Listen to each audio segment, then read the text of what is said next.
Hello दोस्तों, स्वागत है आपका अपने यूट्यूब चैनल किरण लर्नर्स अकेडमी में। इस वीडियो में हम करेंगे रेलवे ग्रुप डी साइंस के वो सारे के क्वेश्चन जो 27/9/2022 को सेकंड शिफ्ट में दोस्तों पेपर में आए थे। इससे पहले बहुत सारे सेट ऑलरेडी कवर कर चुके हैं। हम करें टोटल 99 सेट का वीडियो सोल्यूशन। ठीक है, हजारों क्वेश्चन हम प्रैक्टिस कर चुके हैं, अभी कुछ ही सेट बचते हैं। अभी इस वीडियो में करेंगे ये वाला सेट 27/9/2022 को जो पूछा गया था पेपर, उसके जितने भी क्वेश्चन आए थे साइंस के सारे इस वीडियो में कवर करेंगे। फर्स्ट क्वेश्चन है, गोलीय दर्पण द्वारा प्रकाश के परावर्तन के संबंध में इनमें से कौन सा कथन सही है। ठीक है, इंग्लिश में पढ़ता हूं मैं। Which of the following statement is correct with regard to the reflection of light by the spherical mirror. पहला कहता है, फर्स्ट है, आपको सुनना है ध्यान से। देखो, बहुत सारे स्टूडेंट है जो इंग्लिश में करते हैं साइंस को। ठीक है, क्योंकि अभी जो स्लाइड जिसने बनाई है उसमें दोनों क्वेश्चन आना पॉसिबल नहीं था, लंबी लंबी स्टेटमेंट है, तो मैं इंग्लिश में खुद पढ़ता हूँ। पहला कहता है, a convex mirror converges the light ray incident parallel to the principal axis. दोस्तों, जो कन्वेक्स मिरर है, उत्तल दर्पण है, वो क्या करता है, कन्वर्ज नहीं करता, डाइवर्ज करता है। तो पहला गलत हो गया। दूसरा, concave mirror converges the light ray incident parallel to its principal axis. दोस्तों, कॉनकेव मिरर क्या कन्वर्ज करता है, ये ठीक है। कॉनकेव मीन्स अवतल दर्पण। उत्तल दर्पण तीसरा कहता है, वास्तविक आभासी दोनों प्रकार के प्रतिबिंब निर्मित करता है। ठीक है, कहते हैं convex mirror can form real and virtual image. तो ध्यान रखेंगे, कन्वेक्स मिरर क्या बनाता है, ओनली केवल वर्चुअल इमेज बनाएगा। तो ये गलत हो गया तीसरा भी। D, concave mirror can form both real and virtual image. दोस्तों, ये 100% ट्रू है। ठीक है, कॉनकेव मिरर दोनों इमेज बनाता है, रियल एंड वर्चुअल, और ये डिपेंड करता है ऑब्जेक्ट के साइज पे। ये ठीक है, B and D are true, option 4 is correct. Question number 2,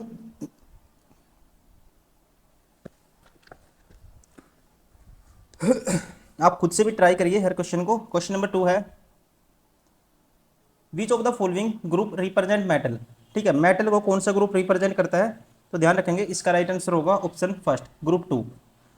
ठीक है ना, group 2 alkaline earth metals include beryllium, magnesium, calcium, barium, strontium, radium, सारे किसमें है दोस्तों, ग्रुप 2 में है। Option second, option sorry first is correct, group 2। Question number 3, due to low resistivity of copper it is used in. ठीक है, तो इसका यूज किया जाता है, used in transmission line.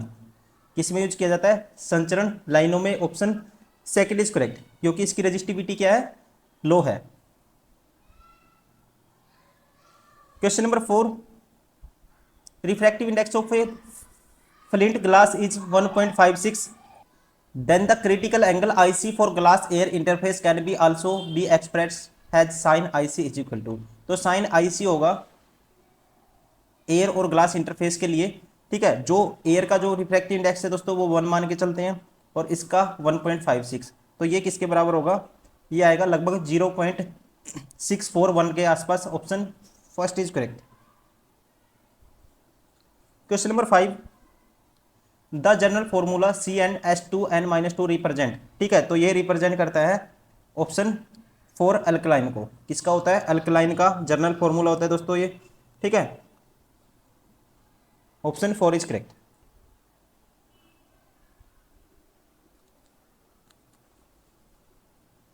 Question number 6, the process of removing nitrogenous waste using artificial kidney is called. ठीक है, तो इस प्रोसेस को कहते हैं, that is called haemodialysis. Haemodialysis, option second is correct. Question number 7, the given reaction is example of. अब देखो, ये एग्जाम्पल किसका है दोस्तों, ये इसने ZnSO4 बन गया CuSO4 से। ZnSO4 हाई रिएक्टिव है, इसने डिस्प्लेस कर दिया कॉपर को। ठीक है, क्या बना दिया, ZnSO4। तो ये है डिस्प्लेसमेंट रिएक्शन का example. Option second is correct. Question number 8, arrange the following element in order of increasing atomic number. Increasing atomic number के अकॉर्डिंग आपको अरेंज करना है। बोरन का कितना होता है, 5 होता है। ठीक है, पहले आएगा बोरन, बोरन का 5 होता है। उसके बाद ऑक्सीजन का दोस्तों कितना होता है, 8 होता है। फिर इनमें से कौन है, ऑक्सीजन है, 8 पे है ऑक्सीजन। फिर उसके बाद नियोन का कितना होता है, 10 होता है। ठीक है, तो फिर आएगा नियोन, और उसके बाद बच गया कौन, पोटेशियम। पोटेशियम का कितना होता है, एटॉमिक नंबर 19, ठीक है। तो फिर आएगा पोटेशियम 19। तो हमारा जो राइट आंसर होगा ये होगा option third. Question number 9, one of the natural sources of lactic acid is, lactic acid का one of the natural source आपको बताना है, तो ये होता है कर्ड। क्या होता है? दही। Option 4 is correct. Question number 10, the direction of the magnetic field can be obtain from dash dash drawn at any point of the magnetic lines of force, ठीक है। तो इसका राइट आंसर होगा दोस्तों obtain from tangent drawn at any point of the magnetic lines of force. क्या drawn करके, tangent draw करके, ठीक है, हम पता कर सकते हैं किसका? डायरेक्शन ऑफ मैग्नेटिक फील्ड का। Option 4 is correct. Question number 11, which of the following statement regarding the HIV transmission is false, false बतानी है कौन सी आपको। कहता है किसी मच्छर द्वारा HIV संक्रमित व्यक्ति को काटने के बाद उस मच्छर काटने से HIV संचरित होता है, पहले ही गलत है, ठीक है, ऐसे नहीं होता। बाकी HIV माँ से उसके नवजात शिशु, ये ठीक है दोस्तों। ऐसे रक्तदान से हो सकता है, ये भी ठीक है। यौन संपर्क से मोस्ट है ये तो, ठीक है, ऐसे तो हो ही सकता है। तो ध्यान रखेंगे पहला क्या है, गलत है, बाकी सारे ठीक है। फॉल्स पूछा था इसलिए option first is correct. Question number 12, carbon compound do not conduct electricity in the molten state because, because इसका रीजन आपको बताना है, ठीक है। तो इसका रीजन ये होता है क्योंकि bonding in carbon compound does not involve formation of any ion. क्या नहीं बनाते? आयन नहीं बनाते, ठीक। कार्बन यौगिकों के आबंधन में कोई आयन न बनने के कारण क्या नहीं होता दोस्तों? Do not conduct electricity in A molten state. Question number 13, an ice ball of 6 centimeter diameter is placed 30 centimeter in front of concave mirror and its principal focus is double the distance of the object. The following new Cartesian sign convention the diameter of the image is, image का आपको बताना है diameter। तो देखो कैसे बताएंगे, आपको पता 1/f होता है 1/v प्लस 1/u, ठीक है, मिरर फॉर्मूला होता है ये। फोकल लेंथ कितनी है दोस्तों? ऑब्जेक्ट की जो डिस्टेंस है 30 सेंटीमीटर है, फोकल लेंथ होगी 60, तो माइनस में लेते हैं कॉनकेव के लिए, तो -1/60। यहाँ से 1/v, v का हमें पता नहीं, ये 1/v मान लेते हैं। और ऑब्जेक्ट लेफ्ट साइड, ठीक है, क्या लेते हैं? लेफ्ट साइड नेगेटिव लेते हैं, ये आएगा 1/30 माइनस का, उस साइड जाके प्लस का 1/60, ये हो जाएगा दोस्तों प्लस का। इसको लिख सकते हैं 2/60, 1/30 को प्लस हो जाएगा उस साइड जाके, तो ये है 1/v। तो यहाँ से v की वैल्यू क्या आएगी? 1/60, तो v आ गया 60 सेंटीमीटर। v की वैल्यू क्या आई? 60 सेंटीमीटर। अब मैग्नीफिकेशन होता है -v/u, -v/u -60, और ऑब्जेक्ट तो ऑलरेडी नेगेटिव है, -30, तो ये आएगा 2, तो मैग्नीफिकेशन आ गया 2। अब मैग्नीफिकेशन होता है दोस्तों, मैग्नीफिकेशन का जो ऐसे होता है डायमीटर ऑफ इमेज बटे में डायमीटर ऑफ ऑब्जेक्ट, ये फॉर्मूला होता है, ठीक है। तो m की वैल्यू 2 आई है, यहाँ से डायमीटर ऑफ इमेज आपको बताना है, डायमीटर ऑफ ऑब्जेक्ट कितना है? ये है 6 सेंटीमीटर, तो 6 से क्रॉस मल्टीप्लाई कर देंगे तो क्या आएगा? डायमीटर ऑफ इमेज क्या आएगा? 12 centimetre. Option second is correct. Question number 14 में है which product is formed near the cathode in the given chemical reaction. अभी देखो कैथोड पे बताना दोस्तों, कैथोड पे होता है नेगेटिव चार्ज, नेगेटिव चार्ज होता है, ठीक है। जब इसको तोड़ेंगे हम तो इससे क्या बना है? ये बना है। तो दोस्तों यहाँ पे देखो NOH और ये H2, क्लोरीन, तो इस पे नेगेटिव चार्ज होता है, तो पॉजिटिव जो हाइड्रोजन गैस है कहाँ पे जाएगी? कैथोड की तरफ जाएगी, नेगेटिव चार्ज की तरफ, तो हम कहेंगे hydrogen gas. Option first is correct.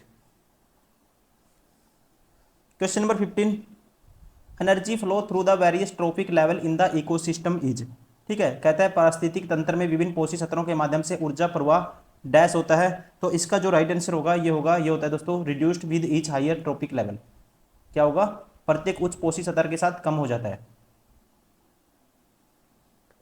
Question number 16, the current in the short circuit, current in the short circuit दोस्तों क्या होगा? इंक्रीज होता है अत्यधिक तेजी से, ठीक है, increasing enormously. Option second is correct. Question number 17, which cell organelle, we cell organelle is known as the suicide bags of cell. ठीक है, तो कहता है किस कोशिकांग को कोशिका की आत्महत्या की थैली के रूप में जाना जाता है। दोस्तों मोस्ट फेमस क्वेश्चन, बार बार किसी न किसी एग्जाम में आने वाला क्वेश्चन, तो ये बोला जाता है किसको, लाइसोसोम को। ऑप्शन आत्मघाती थैली किसे कहते हैं, लाइसोसोम को। Option first is correct. Question number 18,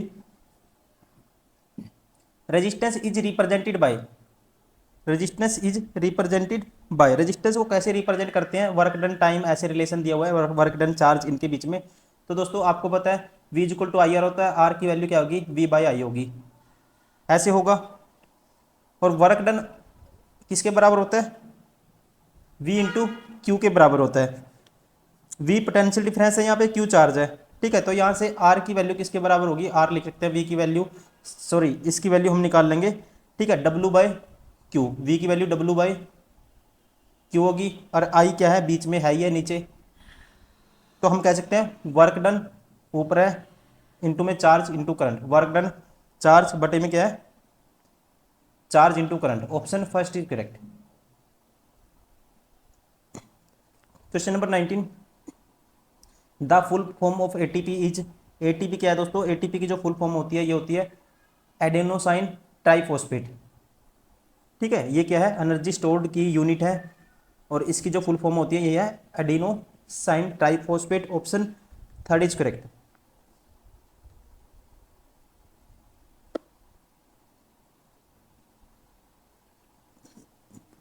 question number 20, which of the following is example of barrier method of contraception. कहता है निम्नलिखित में से कौन सा गर्भ निरोधन की रोधक विधि बैरियर मेथड का उदाहरण है। ठीक है, तो इसका एग्जाम्पल है दोस्तों, ये है कॉन्डम।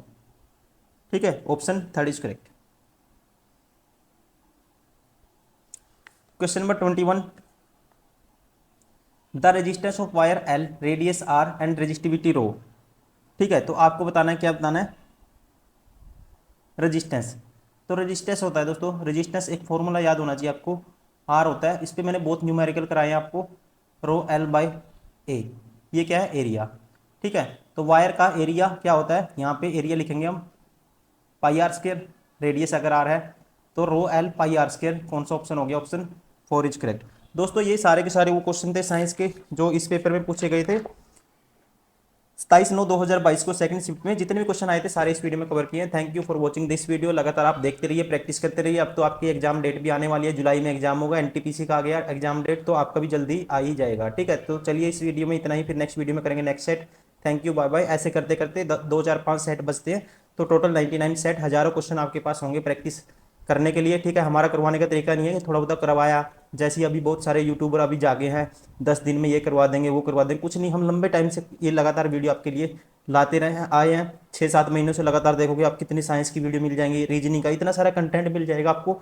सारा आपका अगर कर लेते हो अच्छे से, आपको 90% आपका सिलेबस भी रिवाइज होगा, और आपके जो क्वेश्चन भी आपको रूबरू एग्जाम में ऐसे मिलेंगे, और आपकी जो स्पीड भी बनेगी क्वेश्चन सोल्व करने की, हर जगह से आपको फायदा मिल रहा होगा। Thank you, bye bye.